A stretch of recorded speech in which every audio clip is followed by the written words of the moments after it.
All right, we're here at the National Zoo. It'll be fun.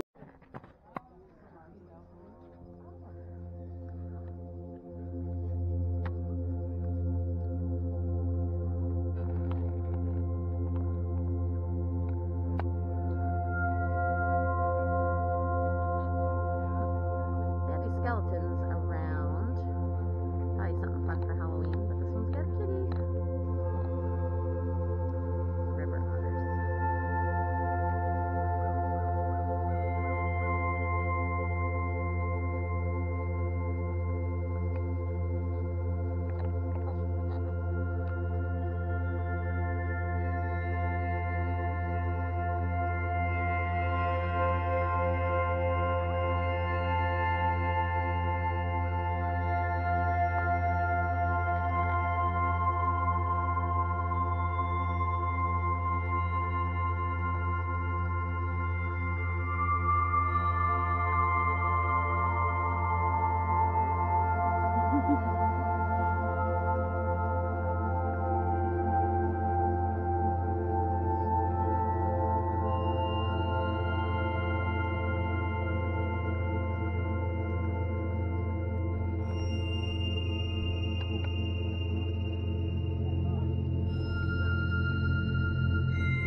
Oh yeah, I didn't see that one at first.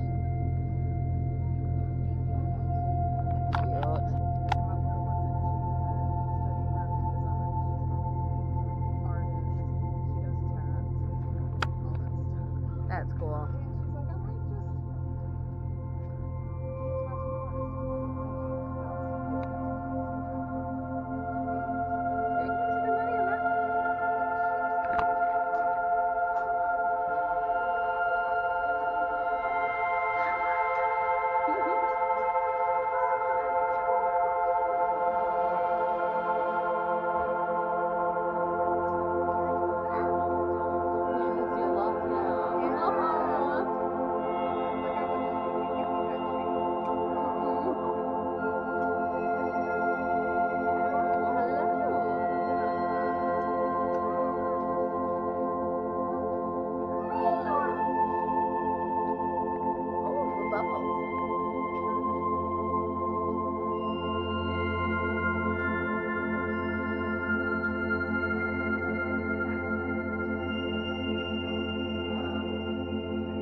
Empty exhibit.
Look at that big one.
I think he thought it was funny. Yeah. Boys.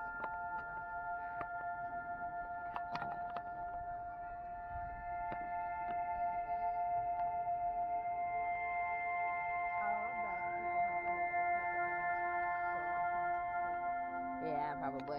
These all look new fences too. Hi there. I feel like you're staring at me.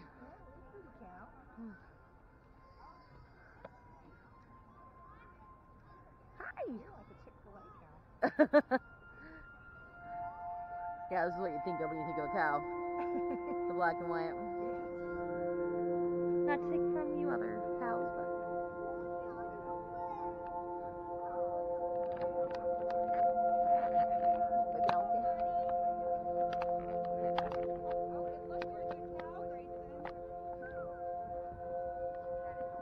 Oh, we got some alpacas.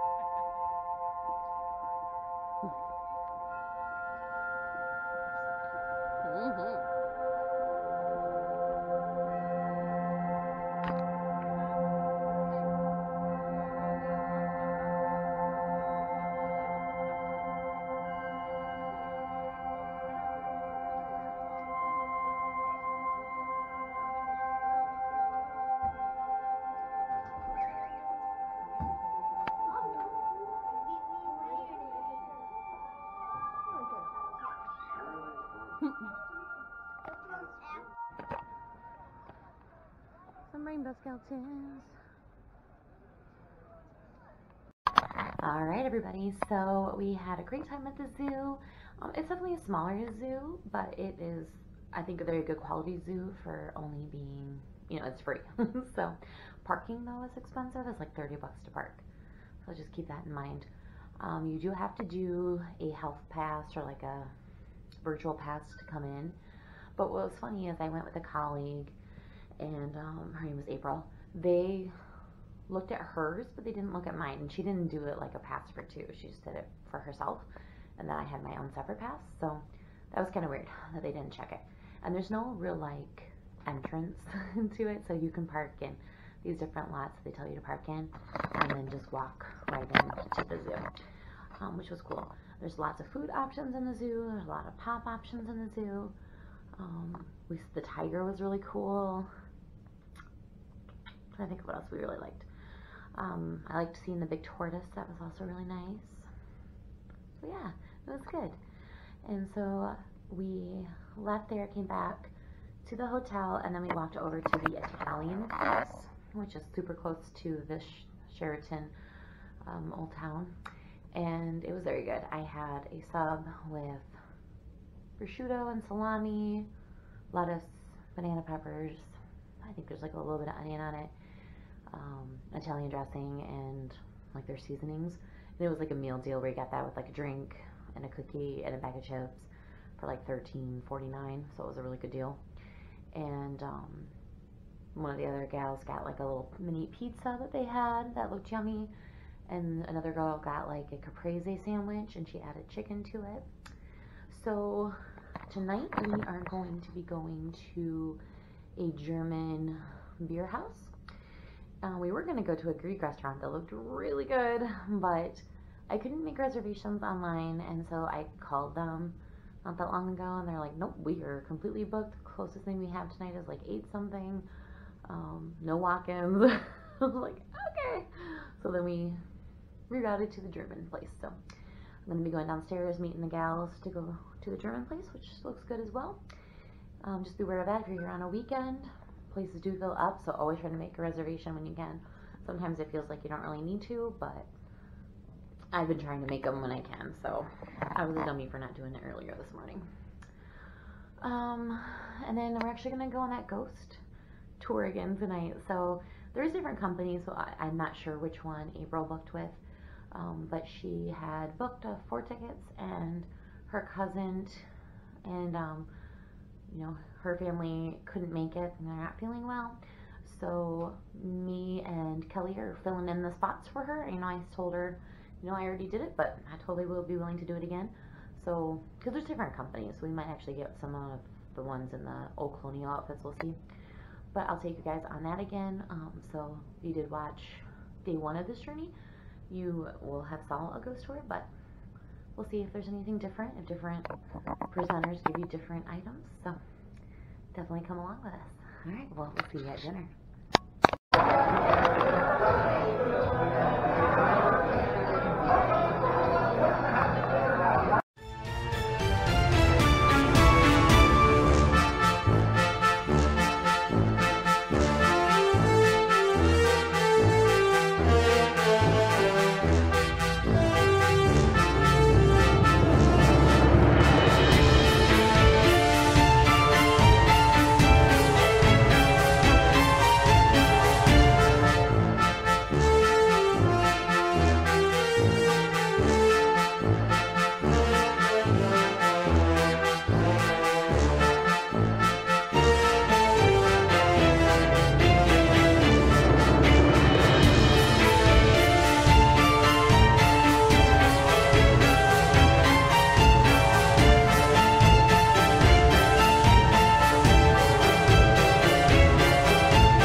towards your food real quick.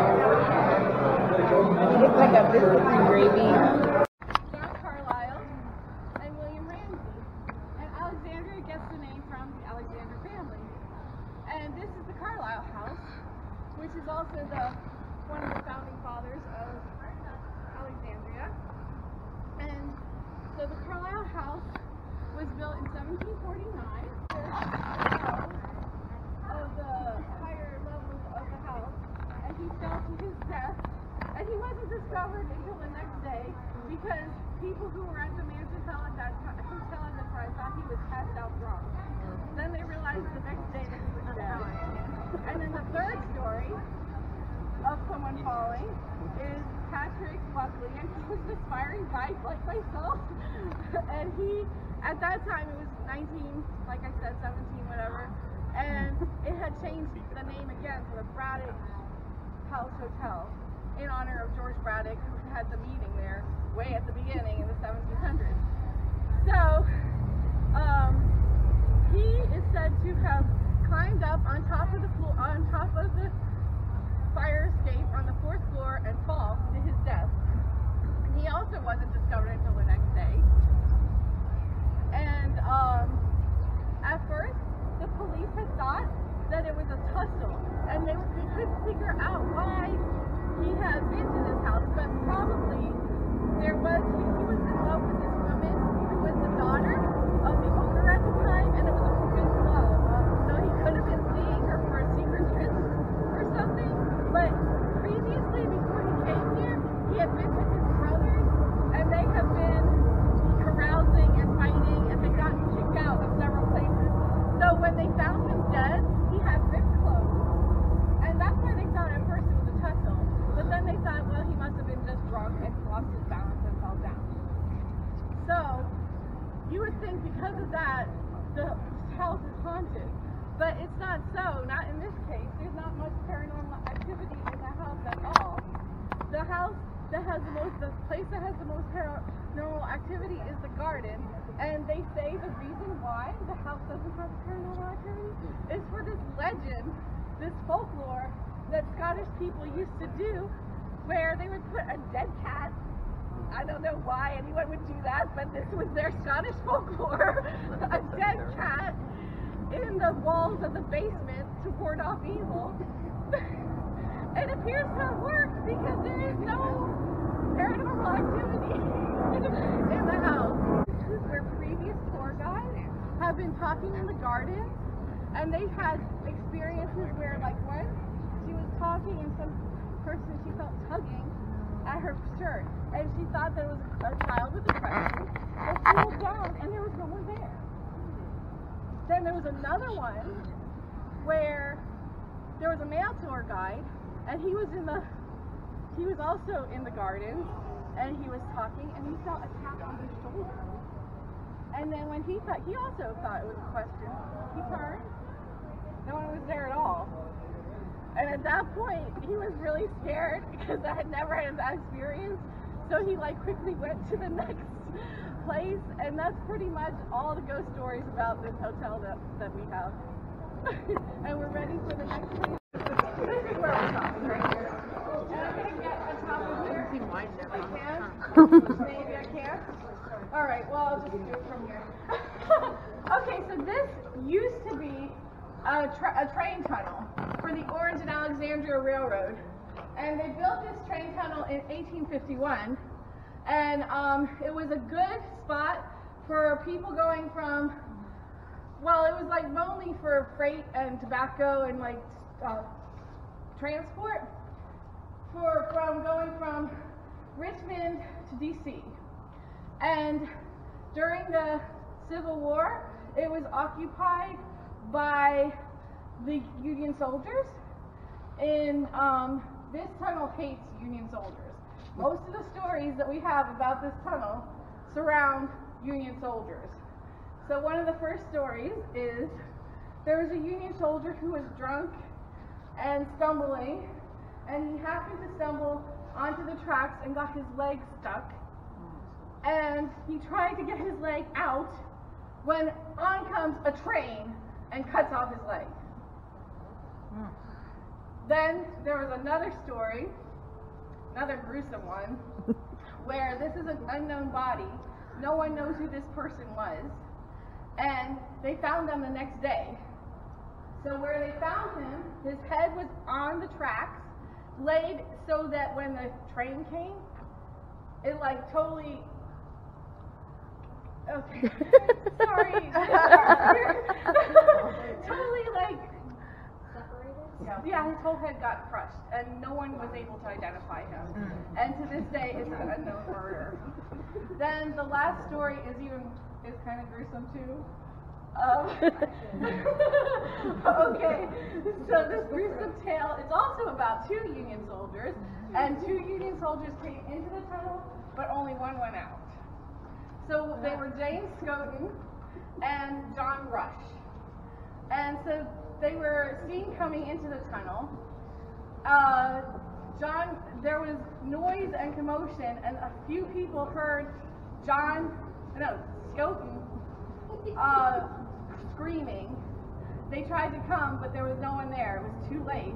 And what they found was Scoten had been stabbed 5 times in his neck. And it was so bad and so deep that it like cut into his spine. And John Rush was supposedly the one that was there that had seen him last, that was caught in the tunnel with him. The police arrested him, but for some reason, whatever the reason, they didn't have enough evidence, and so he was never actually prosecuted for the murder. So to this day, that also remains a mystery. They think, though, that the reason why he was stabbed so many times, to me that doesn't make any sense, though, but that's what they think. To me, that's like a horrible way to die. I mean, it seems like a real personal reason. But what they say is because he had like four months of like pay for his soldier duty, and he was robbed. But 5 times in the neck, that, to me, that seems more gruesome than just a robbery. But that's all they know, and that was their speculation. And that's the scariest story. And there's lots of people who have gone in this tunnel, and they felt like weird presences. They've seen lights and stuff glowing, and felt strange, like feelings of anger or terror. They felt like just uncomfortable feelings. Personally, every time I've been in a tunnel, I haven't really felt much of anything. But there are certain places that have cold spots in the tunnel. Yeah. Oh, you have? You've been to the tunnel before? Oh, okay, that's interesting. Do you want to tell one of your stories? No, actually, I just told that story about the 2 who were in the military, and they apparently got drunk and had to fight. Yeah. One of them supposedly wanted the money. Oh, okay, so that's another version I hadn't heard. That's interesting. Yeah, that makes more sense if they were in a fight, why it would be so aggressive. Yeah, that makes much more sense. It surrounds who this female stranger is. And so what happened was, her husband, she died here actually last night is her anniversary of her death, October 14th, 1816, I believe? Yeah, 1816. And she died of a fever. And the story is that her husband and her, they came from West Indies on a ship to here and harbored at the Alexandria harbor. They came, and they rented a room 8, which I'm not exactly sure which room 8 is. It might not even be on this side, but room 8 was where they rented a room, and they asked Dr. Richards to come and check on her and see if they could do anything for the fever. But at last, he couldn't do anything, and she ended up dying. And so we don't know who the husband was either. What happened was he just had, like I said, on her. When he died, he rented a grave. He borrowed money to put her buried in a cemetery down that way. All right, so we are back from our dinner at the German beer house and our ghost tour. So it was the exact same company Trying to sit down without sitting on my purse. Okay. It was the exact same company as Tuesday night, but it was a brand new girl. Like, I think this was her first time doing the tour. The gal I had, Megan, was there and did help kind of like bail her out a couple times. So I think she can be good. She just needs a little bit more practice and a little bit more confidence. I think most of the people didn't really feel like they got their money's worth out of it, which I feel terrible, because I felt like the first time I went, I did. You know, it wasn't quite as ghost or, you know, haunted stuff as I thought it would be. But, you know, I felt good about it. Like, I didn't feel like I wasted, you know, $26. I'm sure these people kind of felt that way. Most of them did. I'm very thankful for April for inviting me along. I would have been, you know, upset if I would have spent that, you know, money. And it was a very big group, so they really should have started this poor girl off on like a weekday, because it was only like me and the 2 others in my group on a Tuesday. So, you know, I think it was rough for her. So then we stopped at the gelato and coffee shop that they actually talk about on the tour. I think that I included that in my first video of it. I didn't record it, because I think once the woman saw I was recording, it also made her more nervous. So I didn't record quite as much on this one. So, oh well. But we went to that gelato shop. It was pretty good. I think that was the first time I've ever had actually gelato. Very smooth. It was good. So tomorrow, I think I'm going to do a full building tour for you guys, and that will be its own video, because I got, you know, some time to kill. I'm going to go with Kelly from California out to Baltimore, so looks like getting a Uber or Lyft to take you out there is, you know, about the same cost it would be for us to go to the train station, you know, Uber to the train station, buy the train ticket, go to there, and then Uber to the hotel. So it's going to be cheaper ultimately this way and a little bit less chaotic. So yeah, that will be good. Trying to think if there's anything else. So tomorrow is mostly travel day. I'm hoping to go to a place called the Pickle Pub for dinner tomorrow night. If we do get there early enough, which I don't think we will, because they close at 4. So we're not leaving here until like noon or 12:30. So it's about an hour, hour and a half. I think it's an hour, hour 15-ish to where we're going in Baltimore. So I don't think I'm not gonna have time to go to the zoo. Maybe the aquarium if they're open a bit later. So we'll see. All right, I think that's it for tonight. So make sure you like and subscribe, and future me will give you the resource for today's video. Thanks. Bye-bye. All right, so today's resource is going to be Toys for Tots. So most people have heard of Toys for Tots, but don't necessarily know how to get connected to Toys for Tots. So Toys for Tots accept new unwrapped toys, and then they work with local nonprofits to distribute those toys in various communities. Not all communities are covered by Toys for Tots, so I did see that going through the list of some of them in Michigan. So hopefully the community options are strong in those other areas. But generally what they do is they work with a nonprofit. So it could be United Way, it could be community action agencies, it could be Salvation Army, St. Vincent de Paul's. So they work with an outreach coordinator in the area that is part of an agency generally. And then the agency accepts the applications, you know, does the distributions and things like that.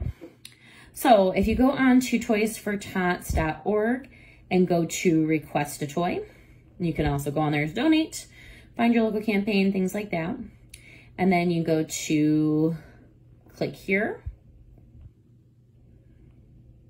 And then you're going to select your state. It's also important to know this is December 11th at the time of recording this. So some areas will be done accepting applications at this point. So just be aware of that, and it will let you know if it's unfortunately past the time in your area. So let's go with Genesee County, which would be like Flint.